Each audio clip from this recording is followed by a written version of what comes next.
Protecting nature is not just a global agenda. It is local work done by real people in real places.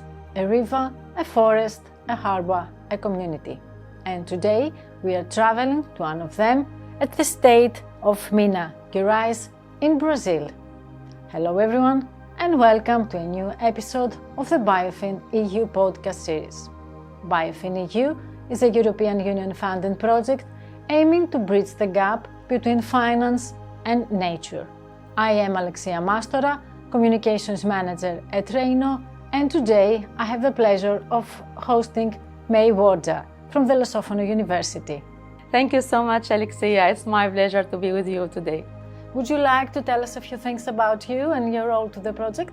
Yeah, well, I am an architect and I have a PhD in urban planning and territorial engineering, and I'm currently a researcher at RCM +2 at Lusófona University in Lisbon, Portugal. Thank you, Mai. Thank you. The Promanantiais program focuses on improving water quality through environmental diagnosis and nature-based solutions. Would you like to walk us through that, how that really works on the ground? Yes, absolutely, Alexia. What is interesting about the Promanantiais program is that it approaches water protection in a very practical and local way. It starts with prioritization. COMEAS, the state-level water utility, first identify the watersheds under the most pressure, like areas with water scarcity or with poor water quality. And then local actors, including communities, municipalities, farmers, technical teams, are all brought together in working group called COMEAS. This group help define priorities, support decision-making at local level, and develop local water pacts or water plans for each microbasin. From there, the program implements practical natural-based solutions like restoring riparian forest, protecting siblings, improving soil conservation, and building a small retention basins to improve the groundwater recharge and reduce erosion.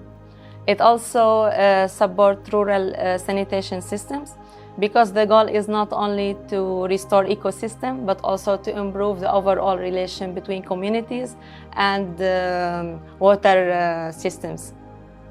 So the project is not about planting trees or restoring landscapes. It's really about combining environmental restoration and water management and local participation all together to strengthen the long-term water security and climate resilience.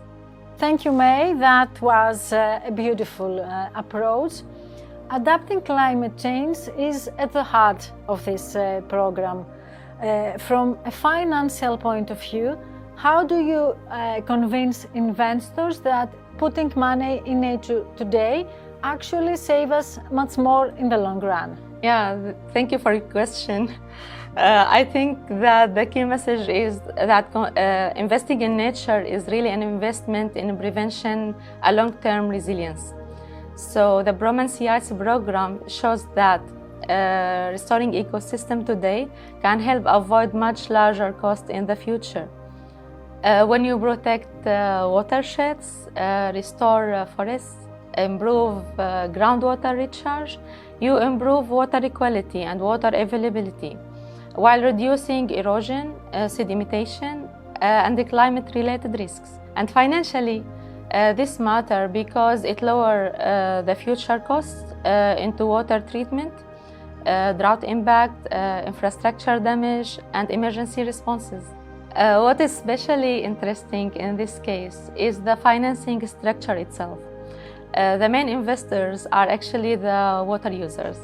Through regulation and the water tariffs, a fixed percentage of water utilities revenue is assigned toward protecting and supporting the water system.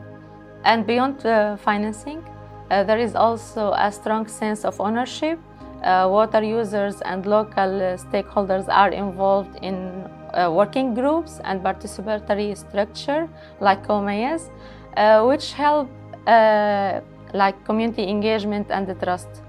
And this is really important in especially in areas experiencing water pressure, because people understand that protecting nature is directly connected to protecting their own water security and the quality of life. And because the program connects water security, climate adaptation, and local resilience together, and already has a stable and regulated financing mechanism in place, it becomes easier to access mainstream financing as loans, track additional support from donors and sustainability investors over time. So the return is not only environmental, it's also economic, social, and institutional, because it strengthens collaboration and long-term governance.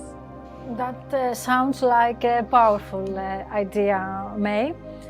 One of the key outputs of this learning site is multi-level governance data.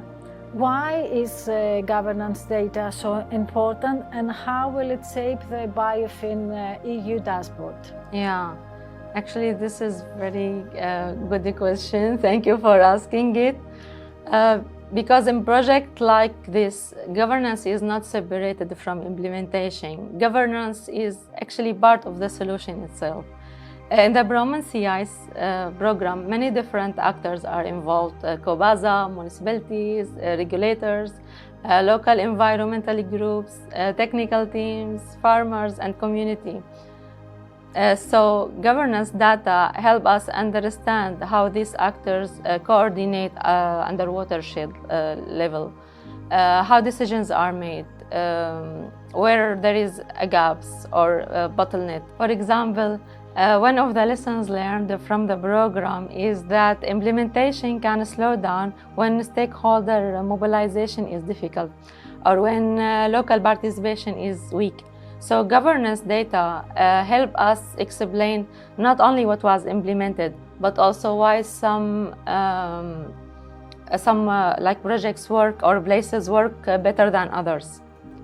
And this is exactly why BIOFIN dashboard is important.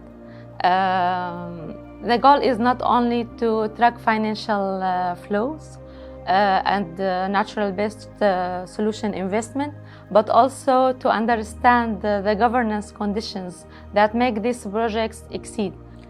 Good governance is really a key outcome of BIOFIN, and it will help guide the contribution of different actors in future nature-based solutions investments. From local utilities actions to larger watershed restoration. And in simple terms, the project aimed to show the successful natural-based solutions. And this depends not only on money or technology, but also on good collaboration and effective governance.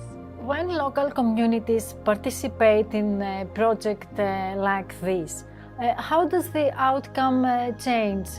And May, is there a time that you have witnessed where their participation actually made a difference? Well, I think local community involvement changed the entire outcome of the project. In the BIOFIN-EU program, community participation is not treated as an extra step. It is a part of the foundation of the project. As I told you when we started the Alexia, the program creates COMEAS, which are the local working groups that creates engagement very early in the process. Because once people are involved from the beginning, the project gains more legitimacy and trust. Communities start to feel like this project is not an external intervention, but it is an action that they shape themselves. That also create a behavioral changes and a strong sense of local ownership. People become more willing to protect springs, maintain restoration areas, support conservation measures, and stay engaged over time. One interesting example is the development of local water banks within microbasins. At the beginning, there was sometimes resistance from landlords and local stakeholders, especially when the restoration measures is affecting the land use. But once community are involved in discussion priorities and building the action plan together, the resistance then shifted to an active support and long-term commitment. So for me, Alexia, the biggest lesson is that successful restoration goes beyond financing environmental measures. It is also about building trust, shared responsibilities, and long-term stewardship at local level. Because when community feel ownership, the restoration work is much more likely to last beyond the project itself. Beautiful put, May. Yeah, thank you so much. Thank you so much. Thank you for being here with us and sharing the Promanansiai's story. And also a heartfelt thank you to all of our listeners. For more BIOFIN-EU news, don't forget to visit our website and follow us on social media. Until the next Learn Inside episode, thank you very much for listening. BIOFIN-EU